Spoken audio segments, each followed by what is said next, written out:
So mostly what they do is hold summits.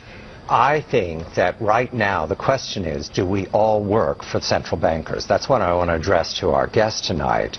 Is this global governance at last? Is it one world, the central bankers in charge? Jim Iorio, you say we've got some downside here, a correction in the markets. Fine. But aren't we all just living and dying for what the central banks do? Aren't we all just counting on the fact that there's a Bernanke put and that we won't go any lower than, say, 5% down from here? Of course we are, because if we look at the economic data, there's nothing to get excited about in that. So yesterday we saw some reluctance for the Bernanke Fed to expand their balance sheets and pump more money in. But the stock market knows that reluctance is totally different than not willing to do it at all. And that's why we saw oil implode and gold trade off heavily, because they're not a protected class. If the stock market starts trading off in the 10 to 15 to 20% area, the chairman's going to come in and throw some stimulus at it. So to answer your question, we are absolutely slaves to central banks, because we'd love to be slaves of the economy, but the economic numbers continue to do nothing but trend lower. Mr. LeCamp, do we work for the central bankers? We know that.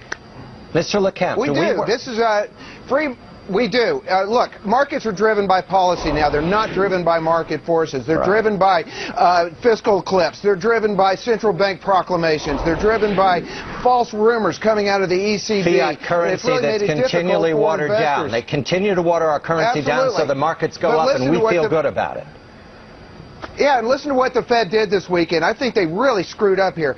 They said that we're going to do this Operation Twist through the end of the year. In other words, they're going to create uncertainty about what happens after Operation Twist, right at the same time that the fiscal cliff kicks in. Do we really want all that uncertainty? Jim, but we have to give the Fed a break here, because the Fed realizes that what they're doing is probably going to have very little economic effect. The only real thing that can help is fiscal and policy changes. So the Fed, all they have is rocks and stones left. They're just going to throw them. They know that they're probably not going to do any good as well. Gentlemen, Jim and Jim. Isn't that why we know that there's going to be QE3? Isn't that why we know there ultimately will be QE3? That's what I'm banking on.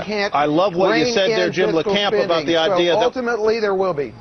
Jim LeCamp, which Jim? I'm not sure which one said this, but that we're basically beholden to what the central bankers and policymakers do, rather than to the fundamentals in the economy, because we have not been able to generate real growth without doing one of two things. That is debasing the currency or borrowing our way to a false prosperity. Jim Iorio, how do you invest under those circumstances? What's the question there, Ty? How do you invest under those circumstances? We invest because remember that every central bank in the world, not just us, ultimately has to devalue their currency. So you can't keep, you got to put your money in stuff. Big cap U.S. with good balance sheets, to me, is the world's tallest midget. Mr. LeCamp, every major country holds gold. That tells me that it's attractive. Is it attractive to you with a watered-down currency?